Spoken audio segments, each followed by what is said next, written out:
Lo voy a empezar a grabar. Bien, pues les doy la bienvenida a esta nueva unidad número 3. Está muy interesante. Van a ser dos actividades que van a realizar. Uno de ellos lo van a hacer esta semana. ¿Y por qué digo de que van a hacer la primera actividad esta semana? Porque los temas que vamos a ver no son complicados, sin embargo, sí tienen que leer bastante. Me refiero al contenido de la unidad de aquí de la plataforma. Ese es número uno. Y número dos, para que ustedes también tengan tiempo y no, yo sé que trabajan, yo sé que tienen, que son mamás que trabajan, que atienden a la familia, etcétera, etcétera. Entonces, el tiempo que tienen a veces se nos acorta bastante entre la casa, trabajo, y la escuela. Entonces, dividí los temas, son 6 temas los que vamos a ver, los dividí en esta sesión, dividí 3 temas, bueno, vamos a ver 3 temas, y la siguiente semana vamos a ver otros 3 temas. Quiere decir que con los primeros 3 temas vamos a realizar la actividad del foro de aprendizaje y la siguiente semana ustedes van a realizar la actividad del foro de reforzamiento. Entonces va a ser más sencillo para ustedes y no les va a costar tanto trabajo, no se van a saturar y lo vamos a hacer pues de manera paulatina. Bien, entonces voy a empezar a compartir pantalla y cuando se vea ustedes me indican cuando ya estén viéndolo. A ver si se puede abrir desde aquí. Bien, ¿ya se ve la pantalla? Sí. Ok. Bien, me voy a meter en la actividad, a la unidad y voy a ir explicando poco a poco. Todavía, de hecho, todavía ahorita estaba revisando la unidad número 2. Tengo todavía pendientes porque la verdad se pusieron a trabajar mucho durante el fin de semana y obviamente pues me llegó me llegó así como una bola de nieve enorme de todos los trabajos que tengo que revisar. Entonces, sí me he tardado un poquito porque hay que leer las noticias, tengo que verificar que sean las correctas. Me he encontrado con trabajos muy buenos, me refiero a que buscaron muy buenas noticias. Entonces, la verdad es de que, pues sí me da gusto de que sepan ya ahorita, que tengan unas buenas actividades, la verdad. Bueno, me voy a meter primero a lo que es el plan de trabajo para que ustedes vean que ya está aquí estamos en el 3. Bien, aquí ya ven, estoy trabajando aquí todavía.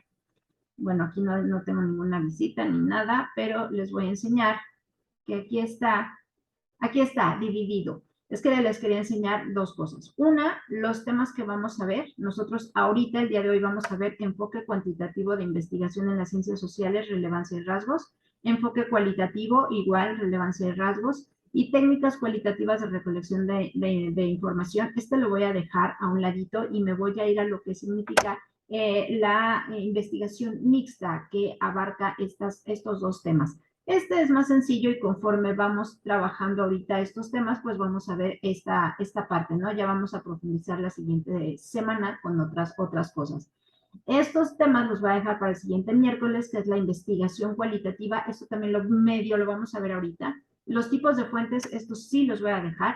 Y aquí me voy a ir a su plan de trabajo y les voy a enseñar que aquí ya está las sesiones para la siguiente semana. Que sí tienen que revisar este plan de trabajo porque pues aquí es donde ven obviamente pues los temas, ¿no? Y algo así como que muy general de lo que se trata cada uno de ellos. Ven aquí la evaluación. Los recursos materiales se los tengo que dar, pero esos van a ser aparte para que no se hagan bolas. Aquí está. Este es el enlace del día de hoy y aquí está el enlace de la siguiente semana. Aquí está, miércoles 5 de octubre, 7 de la noche, ya está aquí el enlace, ¿no? Entonces, ya no hay pretexto, de todas maneras se los voy a enviar, pero ustedes ya lo tienen aquí. Ahí en el grupo que tienen ustedes de compañeros de WhatsApp, pueden poner obviamente que ya dentro del plan de trabajo se encuentra la liga para la siguiente semana.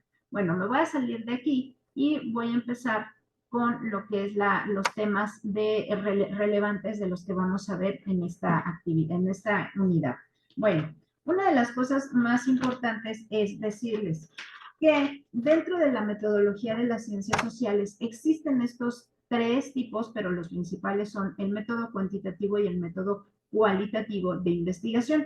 En todo lo que significa las investigaciones, pues debemos de llevar como un método. Es como hacer un pastel, digamos. Necesitamos los ingredientes y después necesitamos las indicaciones para completar el pastel. Si no tenemos un ingrediente, puede ser que nos falte, que le falte cocción, bueno, cocción o sabor, que nos falte algo al pastel y que no sepa rico como nosotros lo queríamos realmente, ¿no? Entonces, es necesario, obviamente, llevar un método. ¿Qué tal si me dice que el horno lo tengo que poner a 250 grados y yo lo pongo a 300 y entonces se me pasó de cocción, se me secó, etcétera, etcétera? Entonces, lo mismo sucede en las investigaciones de ciencias sociales y debemos de respetar los rasgos o las características de cada una de estos métodos en ciencias sociales.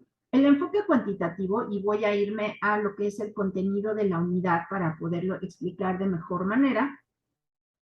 El método cuantitativo nos está hablando de algo muy importante, que son los números cuantitativos, lo contable, lo que nosotros vemos como las estadísticas, ¿no? Entonces, aquí de hecho ya no lo pone, ¿no? Cuantitativo contra o versus cualitativo. ¿Cuál es mejor? Porque aquí no lo ponen así como que a pelear, pero no es uno mejor que el otro. Sin embargo, hay características de que son necesarias para una investigación y características de que también son muy importantes para una investigación. ¿Y qué sucede cuando hablamos de las investigaciones mixtas? Es porque que necesitamos hacer uso de este método cuantitativo para que esta investigación cualitativa pues salga de la mejor manera. Y ahorita lo voy a explicar, ¿sale? Entonces, en el método cuantitativo, bueno, aquí primero la competencia que vamos a desarrollar durante esta unidad pues es formular juicios a partir de información de fuentes confiables. Ustedes ya lo saben hacer. Los repositorios que les he dado como Redalic, como Cielo, como los de la UNAM, Flaxo, Colmex, el Politécnico, UAM y demás, pues son fuentes serias. No me he encontrado hasta ahorita que me pongan una bibliografía o una fuente que venga del Rincón del Vago, de tareas.com, de TV y novelas, etcétera, etcétera. O sea, me he encontrado con noticias muy buenas de UNICEF, del gobierno de la Ciudad de México, del gobierno federal, me he encontrado con revistas científicas, nacionales extranjeras, que tiene que ver obviamente con los temas que estamos viendo, con cartas de diputados hacia la jefa de gobierno. O sea, la verdad han trabajado muy bien estas fuentes que son confiables, ¿no? Entonces, estas fuentes confiables, bueno, obviamente nos van a dar la solución de problemas con responsabilidad y ética profesional, porque no es lo mismo lo que dice una revista de chismes a lo que dice realmente un periódico o una fuente formal o seria de información cualquiera que sea. Bien, aquí vamos a empezar con lo que es el enfoque cuantitativo de investigación en las ciencias sociales y como su nombre lo indica, son números. Me voy a pasar hasta acá porque cuando nosotros vemos números, a nosotros los de las ciencias sociales, no sé ustedes, pero yo cuando veo números ya me paralizo completamente, ¿no? Pero en las ciencias sociales es muy importante tener estos datos. Aquí no se ven muy bien los números, pero son muy importantes estas estadísticas, ¿sale? Debemos de saber cómo analizar estos números. Cuando nosotros vemos estos números decimos, no le entiendo, ya, o sea, aquí ya no me dice nada, no me gusta, ya es otra cosa. Pero yo te voy a enseñar así como a desmenuzar toda esta información y cómo es que estos números nos dan una información adicional y nosotros lo estamos realizando obviamente, con un análisis. Bien.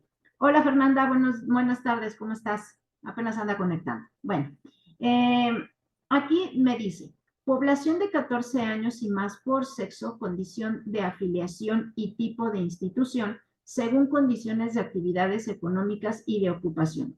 Estos son datos del 2013, 15, no se ve aquí muy bien, pero ya con este Sí, tema me estoy dando quiero jugar cuenta con eso. que ¿Quieres que nos subamos? este tema ya es importante. Voy a ver aquí cuántos hombres y mujeres de una población grandota están afiliados al IMSS o al ISSSTE. Una población total, ¿no? Es todo esto, pero luego está dividido por hombres y por mujeres. Lo mismo, el IMSS y el ISSSTE. ¿Cuántos están afiliados de hombres y cuántos están afiliados de mujeres? Y entonces vamos a hacer esto. Dentro del método cuantitativo nos dice que, de acuerdo con Roberto Hernández, los procesos del método cuantitativo es la idea, el tema, el problema, el análisis, planteamiento del problema, qué quiero investigar, revisión de la literatura, ¿no? De las fuentes, la visualización y el alcance del estudio. Recordemos que hay estudios que se tardan a veces hasta años, o sea, realmente años en poder desarrollar toda esta investigación, que no es nuestro caso, ¿no? Hay otros que se tardan un año, hay otros que se tardan meses, etcétera, etcétera. Elaboración de hipótesis y definición de las variables. Siempre que tenemos este problema, el planteamiento del problema, ya tenemos una hipótesis. ¿Qué quiere decir una hipótesis? Algo que tal vez supongo que pueda llegar a suceder o que es el resultado, no lo sé. Y conforme yo voy haciendo la investigación, voy a ver si esta hipótesis se cumple o no se cumple. Y hay variables también, ¿no? Las variables que son, pues obviamente el tiempo que nosotros tardemos en estar trabajando esta investigación, pues va a haber variables, ¿no? Variables en datos específicos que me van a dar, que puede cambiar esta hipótesis que yo tengo. El desarrollo del diseño de investigación quiere decir si es obviamente cuantitativo y por qué lo estoy haciendo cuantitativo. La delimitación y selección de la muestra. Acá me está diciendo que mi muestra es de 88, ¿no? Bueno, aquí le vamos a poner 88. Ajá. Esa es mi muestra total. La recolección de datos. Para estos datos, obviamente, se tuvieron que ir al INEGI, porque no lo sacaron de la manga, ¿sale? Y los del INEGI, ¿cómo lo hicieron? Pues obviamente con encuestas. Eso es muy sencillo de saber. El análisis de los datos es lo que yo les voy a enseñar a hacer a partir de estos números que a veces nos ponen medio nerviosos. Y la elaboración del reporte de los resultados de acuerdo al problema que se vio en esta investigación. Yo aquí infiero, como dice, población de 14 años y más por sexo, etcétera, etcétera, condición económica, ocupación y demás, ¿cuántos estaban afiliados al ISSSTE y al IMSS? ¿Cuál sería el problema o la pregunta a resolver? Bueno, ¿cuántos hombres y mujeres en edades a partir de 14 años, ¿no? Están afiliados en el IMSS y en el ISSSTE? ¿Por qué? Pues porque faltan a veces muchas medicinas, faltan insumos, porque no hay las camas suficientes para atender a la población, porque el hospital está en ruinas, etcétera. Son muchos problemas los que yo puedo ver para poder atender a esta población total, pero ya aquí dividida entre hombres y mujeres. O también, ¿cuáles son la cantidad de hombres? Porque aquí dice ocupados y desocupados. Quiere decir que trabajan o no trabajan, y que puede ser de los ocupados, pues pueden ser los padres, y de los desocupados, pues pueden ser sus familiares, ¿no? Que son los hijos y a veces los padres porque viven dentro del mismo domicilio, ¿sale? Entonces, ahí ya estamos teniendo, ya tenemos varios problemas a trabajar o analizar con estas estadísticas. Bien, entonces lo vamos a poner de manera muy sencilla. Como les acabo de decir, ya y ya nosotros estamos ya dando un análisis, ajá, pero vamos a ir a otra cosa. Aquí en el IMSS me dice que la cantidad de hombres registrados, independientemente ocupados o desocupados, es de 14,622 por ahí, si no me equivoco, es que están muy chiquitos los números. Y de el ISSSTE, 2,159. Quiere decir que la cantidad de hombres, esta población de hombres en total, son las personas que están afiliados al IMSS. Y si yo me voy acá a los ocupados, me dice que esta cantidad de 10,900 y tantos es la cantidad de hombres que laboran en empresas, bueno, donde sea, en todo lo que es la iniciativa privada. Ajá. Y aquí si me voy al ISSSTE de los ocupados es muy poquito, 1,400 y tantos. Son las personas que trabajan para el Estado, quiere decir que la SEP o alguna dependencia del gobierno, etcétera, etcétera, etcétera. Es muy poquita la población. Y si nos vamos a las mujeres, aquí me dice que la cantidad de mujeres afiliadas son 16,000. De estas, solamente 205 están trabajando y las que están sin trabajar son 8,300 y tantos. Quiere decir que estas mujeres tienen más de dos hijas, o puede ser dos, tres, la mamá, puede ser, etcétera, que estén afiliados a al IMSS, ¿no? Los desocupados, ¿vale? Bueno, aquí en el ISSSTE también baja la población, 2,500 y tantos, y luego aquí están 24,271. Muy poquitas mujeres trabajan para el Estado. Ajá, puede decirse que, pero también vamos a ver en dónde, porque esto me parece como que algo irreal aquí en México, deberían de ser más, pero bueno, esa es la idea. Con estos números yo ya hice un análisis pequeñito, pero ya me ayudaron estos números. Entonces, a estas investigaciones cuantitativas no les debo de tener miedo, sino que debo de saber analizar y desmenuzar esta información que me da con los números. ¿Dudas hasta aquí? ¿Sí me van entendiendo? No, maestra, sí, todo bien. Gracias. ¿Todo bien? ¿Sí? Bueno, ¿alguna de ustedes ya había hecho o había visto este tipo de investigaciones cuantitativas? ¿Nadie? Bueno, estas, por eso a los de las ciencias sociales, ay, cuando nos dan esto decimos, por Dios, ya son números, ya no me gustó. Pero son bonitas porque nosotros ya empezamos a ver toda esta información adicional. Ahora, otra cosa importante, dice, aunque cada investigación es distinta y por lo tanto posee sus particularidades, el enfoque cuantitativo tiene las siguientes características. Aquí, mide los fenómenos o problemas de investigación, como les iba diciendo aquí. O sea, ¿qué quiero saber? O sea, ¿cuál es el problema? Yo aquí veo varios. Ajá. ¿Cómo pretende medir los fenómenos estudiados? Deben ser observados y referirse a un mundo tangible. ¿Tangible por qué? Porque los estamos contando. Aquí tenemos los números y los números no mienten. Plantea problemas de estudios delimitados y concretos. ¿Se acuerdan ustedes cuando salía Gatell en las tardes a dar su informe de cómo estaba todo el país y salían unas gráficas, ¿no? Que siempre andaban moviéndose de todos los estados, ¿no? Y salían en las barras, ¿no? Iban algunos estados, por ejemplo, decía la cantidad de enfermos de esta semana en el estado de Quintana Roo y a veces aparecía pues hasta arriba, todo, o sea, llena la barra, ¿no? Iban así, a veces estaba un poquito más abajo, a veces arriba, la Ciudad de México por la cantidad de gente, etcétera, etcétera.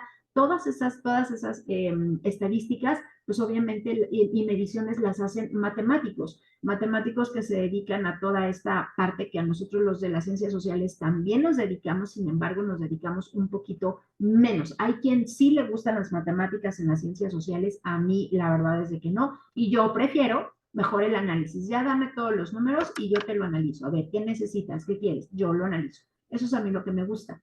Pero bueno, ese es el ejemplo más claro que tenemos cuando nos presenta Gatell este tipo de información, ¿sale? Y para hacer esa información, pues se necesitan datos relevantes. ¿Y cómo los conseguía? Pues obviamente haciendo un estudio en todos los hospitales que hay en el país, ¿no? No privados, sino me refiero al IMSS, al ISSSTE y los de sector salud. Todos estos iban en un conjunto y obviamente nos enseñaban estas gráficas. Con base en las investigaciones previas sobre el tema, construye un marco teórico.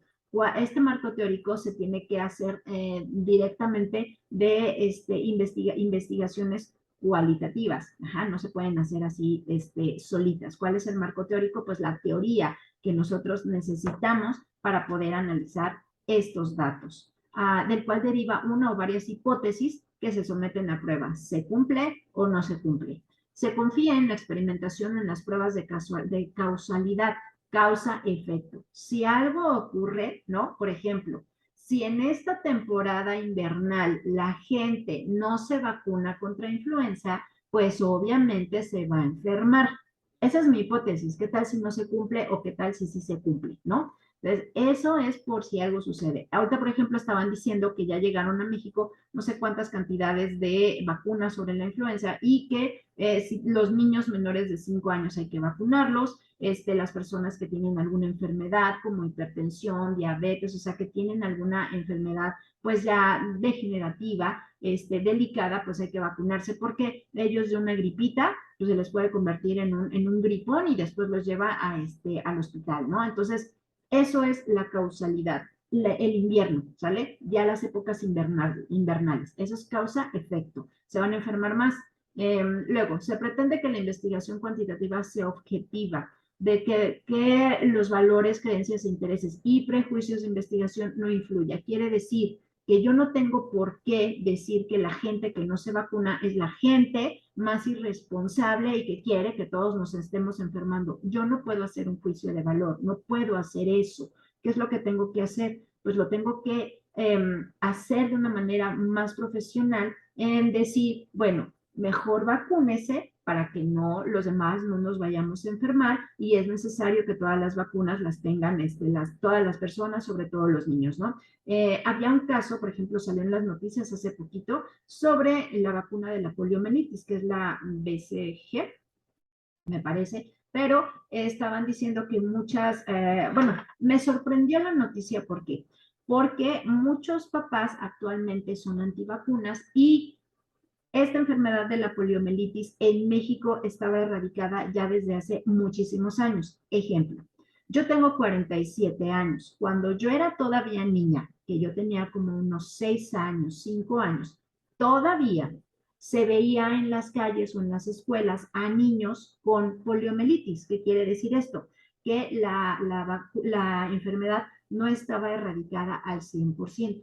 Conforme fueron pasando los años, ya los niños ya no se enfermaban de poliomielitis. En Estados Unidos todavía existe esa enfermedad, me refiero a que existe, o sea, existe en todo el mundo. Sin embargo, en algunos lugares esta enfermedad se destapa o se desata porque los papás o las personas antivacunas dicen, yo no voy a vacunar a mis hijos y no sabes la cantidad de problemas que pueden ocurrir. Esa es la causa-efecto. Ajá. Entonces, a mí me sorprendió la nota porque dije, estamos en el 2022 y mis hijos, en este caso, tienen 16 y 14 años y yo sabía que tenía que ponerles las vacunas para que no se enfermaran. Ahora te invitan, ¿no? Para que no olvides que tienes que vacunar a tus hijos menores de 5 años, que son 4 dosis, me parece, no recuerdo, de la poliomielitis. ¿Por qué? Porque esta enfermedad que estaba erradicada en nuestro país hasta hace unos años,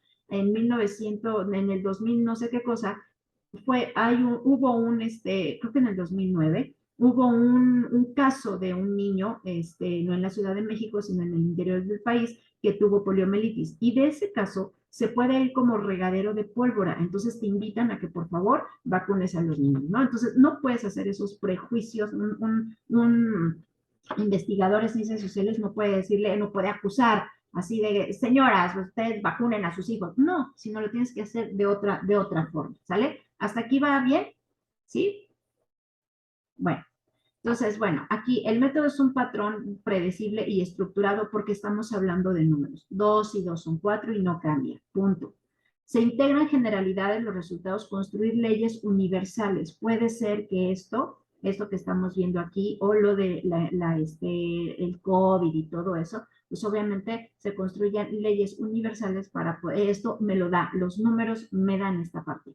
Los resultados pueden verificarse, cualquiera puede comprobarlo siguiendo el mismo método. ¿Por qué? Porque son cuantificados, son números. Y se basa en el razonamiento deductivo. Comienza en la teoría, de esta se derivan las hipótesis que el investigador somete a prueba. Gracias a todo esto, hacemos un análisis con todo esto y el análisis, pues inferimos en que si la hipótesis se cumplió o no y obviamente podemos someterlo a pruebas. ¿Por qué? Porque es cuantificable. Y nos vamos a pasar a la otra. La otra parte es lo cualitativo. Estas investigaciones cualitativas son muchísimo más flexibles. ¿Por qué? Bueno, la cualitativa se refiere a recopilar y analizar datos no numéricos para comprender conceptos opiniones o experiencias, así como datos sobre experiencias vividas, emociones o comportamientos, y los resultados se expresan con palabras, ¿vale? Esto es más flexible y ahorita les voy a poner ejemplos. Se basan en el juicio de los investigadores. Ajá, aquí sí hay un juicio, pero no un juicio de valor, o sea, tampoco puedo hacer como un juicio así negativo, sino simplemente tengo que hacer un juicio de lo que está ocurriendo, ¿no? Y tengo que decir por qué y justificar ese juicio. No tengo nada más que hacer así como si fuera yo la acusadora. No, eso no se hace. Bien, se basa en el juicio de los investigadores. Se emplea principalmente en la antropología, en la sociología, en la educación, en la historia, en la economía, etcétera. O sea, y ayuda a obtener una mejor comprensión de conceptos complejos y de interacciones sociales o de fenómenos culturales. ¿Se acuerdan cuando estábamos hablando sobre el caso de María Sabina con los hongos alucinógenos allá en Oaxaca? ¿Sí se acuerdan de eso? Bien, porque lo voy a retomar.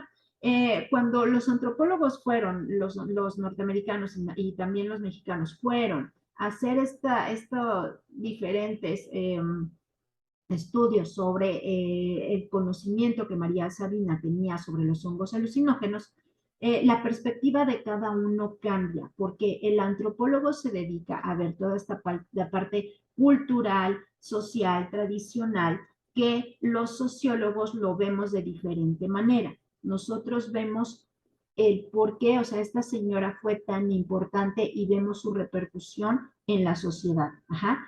Esto quiere decir que el trabajo del antropólogo, que es muy importante, y él se dedica al objeto de estudio real, o sea, esa parte pequeña, digamos, que es María Sabina y su saber, y en sus escritos obviamente me da elementos para que yo, socióloga, lo vea desde afuera y diga, ah, esta mujer ha tenido mucha influencia o tuvo mucha influencia, y además sus escritos, que además o todavía se siguen, ¿no? Se siguen leyendo, es un referente de lo que es la medicina tradicional mexicana, ¿sale? Entonces yo lo veo de diferente manera que lo ve el antropólogo. Sin embargo, son dos cosas que convergen en un objeto de estudio que es María Sabina, ¿sale? Lo vemos de diferente perspectiva, sin embargo, el objeto de estudio es el mismo.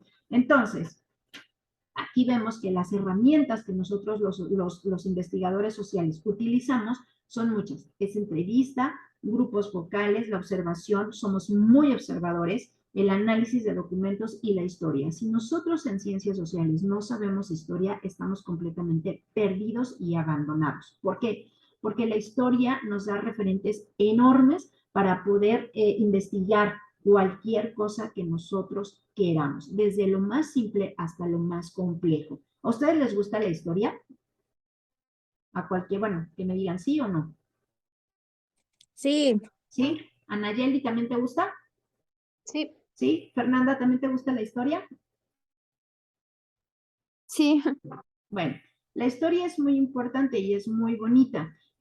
No es nada más de aprenderse números, fechas, nombres, ni nada, sino que es entender en el contexto en que vivieron estas personas, ¿no? Los que hacen historia, nosotros somos historia. Cuando ustedes ya sean mayores, o que pase, o que ya tengan hijos, o si ya tienen hijos, si es que ya tienen hijos, van a decir, no, bueno, ya cuando estén abuelitas, ¿no? Yo pasé una pandemia. Eso ya es historia. Otra, por ejemplo, ustedes han pasado algunos de los temblores más tremendos, el del 17 y el de ahora, ¿no? Que bueno, fue una cosa tremenda, una coincidencia. Pero a mí ya me tocó vivir otro, ya viví, o sea, de los sismos así más fuertes, ya viví el del 85, ya viví el del 17, ya viví este del 22. Ya me tocaron tres y la historia nos indica que la historia de vida de cada uno de nosotros en ese momento es muy importante, es historia. ¿Cuántos años tenía yo en el 85? Yo tenía 10 años. Y te puedo decir, porque eso fue una pregunta, por ejemplo, de mi hijo, mamá, ¿desde cuándo se hacen los simulacros? Le dije, híjole, pues cuando yo era niña no. O sea, porque no había un referente de que se cayeran los edificios, de que la gente muriera, de que la gente, o sea, niños como yo murieron en las escuelas.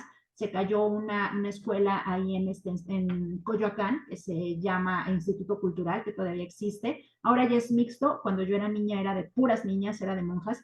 Y muchas niñas en secundaria que entraban a las 7 de la mañana, muchas niñas murieron porque la monja les dijo, vamos a poner a rezar y ahorita, o sea, Diosito nos va a salvar. ¿Cuál? Adiós. Las otras que dijeron, ¿cuál Diosito? Perdóname, yo me voy, se salvaron. Las otras niñas que se quedaron con la monja a rezar fueron las que murieron, ¿no? Ya lo pasamos, por ejemplo, también en el Repsam. Muchos niños salieron, o sea, los niños que se quedaron atrapados es porque el edificio se cayó y ellos estaban en la parte de abajo y no pudieron salir. Sin embargo, hay un protocolo a partir del 85 en donde te dice que si es necesario salirte, pues obviamente te vas a salir. Tienes ya lugares establecidos para ponerte, o sea, para localizarte y poner a salvo tu vida. Cuando yo estaba niña, eso no existía. Entonces, la historia nos indica que a través de estos protocolos, la gente muere menos en un sismo. ¿Cuántas gentes murieron en el sismo del 85? Murieron muchísimas, muchísimas. El gobierno decía que 3,000 y tantos, la Cruz Roja decía que 10,000 y bueno, las fuentes oficiales dicen que más de 10,000 personas, ¿no? Después, en el 17, nos indican que solamente murieron 369 personas. Ajá, puede haber sido más, vamos a suponer 500, pero el número pues, es abismal, ¿no? O sea, es demasiado. Y ahora en el 10, en el que pasamos hace una semana, pues no hubo, creo que hubo 3 muertos y eso fue porque una señora se cayó y se pegó en la cabeza y otras 2 personas se pusieron tan mal que les dio un infarto y fallecieron. Fueron 3. Entonces, la historia nos indica que los números de las muertes en los sismos más fuertes que hemos tenido, pues obviamente nos indican algo, que estamos preparados, que no lo tomamos a la ligera, que mucha gente sí lo toma, porque cuando hacen estos simulacros y toda la gente, ah, sí, es simulacro, ajá. Y entonces nos tiembla una hora después y decimos, Dios, qué bueno que salí en el simulacro, qué bueno que soy responsable o que las empresas son responsables, ¿no? Ahora ya los protocolos también para poder hacer edificios son muy diferentes, muy, muy diferentes. Esa escuela del cultural, cuando ya se volvió a hacer la construcción de la escuela cambió completamente. ¿Por qué? Porque utilizaron vigas de acero para poder, para fortalecer el edificio. ¿Cómo se llama? Los castillos eran más grandes. Se utilizaban también, ¿cómo se llama? Gatos hidráulicos, que son placas grandes y que se mueven al ritmo del terremoto o del temblor. Y entonces hace que el edificio se mueva, sin embargo, con los materiales ligeros también que haya el reforzamiento de los edificios, pues obviamente es menos probable que se vaya a caer. También hay protocolos que si tú vives, por ejemplo, mis papás viven en el edificio, si hay un protocolo que te dice, si tú vives en el tercero y en el cuarto piso, en lugar de bajar, mejor súbete a la azotea. Y los que viven en el primero y segundo piso, pues obviamente sí baja. ¿Por qué? Uno, te puedes tropezar con los que van bajando y los que apenas van bajando en las escaleras. Dos, tienes más probabilidades de sobrevivir si es que se cae en la azotea que obviamente en la parte de abajo, ¿no? Entonces, sí me van entendiendo todo esto, digo, es parte de la historia y a través de esto pues se hacen protocolos, ¿no? ¿Y qué son esos protocolos? Bueno, pues obviamente para hacer eso pues se necesitaba de una investigación cualitativa para poder hacerlo. Entonces ya vimos un mundo enorme, ya les expliqué desde lo que era la antropología, la sociología en estas investigaciones y ya nos fuimos a otras parte de la historia y cómo estos protocolos surgen, ¿no? Esto es de investigación en las ciencias sociales. ¿Voy muy rápido o sí me van siguiendo? Sí. No, sí, todo bien, profesora. ¿Sí? ¿Segurísimos? ¿No los hice bolas? ¿No? No, todo bien. No, todo bien. Ok, bueno, pues vamos a seguir. Seguramente se va a acabar en 1 minuto 22, se acaba, y nos volvemos a meter a la sesión con la misma liga, la que utilizaron ahorita. Bueno, entonces, estos planteamientos, bueno, algunas características de lo cualitativo es, los planteamientos iniciales siempre debe de haber obviamente una hipótesis, preguntarnos, en todas las investigaciones cualitativas, siempre nos debemos de preguntar, ¿qué, cómo, cuándo, por qué, quién, para qué? Estas preguntas son muy importantes. ¿Por qué? Porque si nosotros no nos respondemos estas preguntas, como les acabo de decir, ¿cómo es que sacaron un protocolo para los sismos? Ah, Pues, ¿por qué lo vamos a hacer? Pues para salvar vidas. ¿Para qué? Pues para que no se nos, o sea, ¿para qué? Para proteger la vida de todas las personas y que se muera menos gente. ¿En dónde? Pues en la Ciudad de México, etcétera, etcétera. Todas estas respuestas nos tenemos que hacer para hacer una investigación y entonces eso me va delimitando, obviamente, mi tema. Este proceso inductivo va de lo particular a lo general, pero también vamos de lo general, de lo grandote, hacia lo chiquito, ¿no? Aplica métodos de recolección de datos y estos datos, pues obviamente, aquí, déjenme quitarlo, no estandarizados.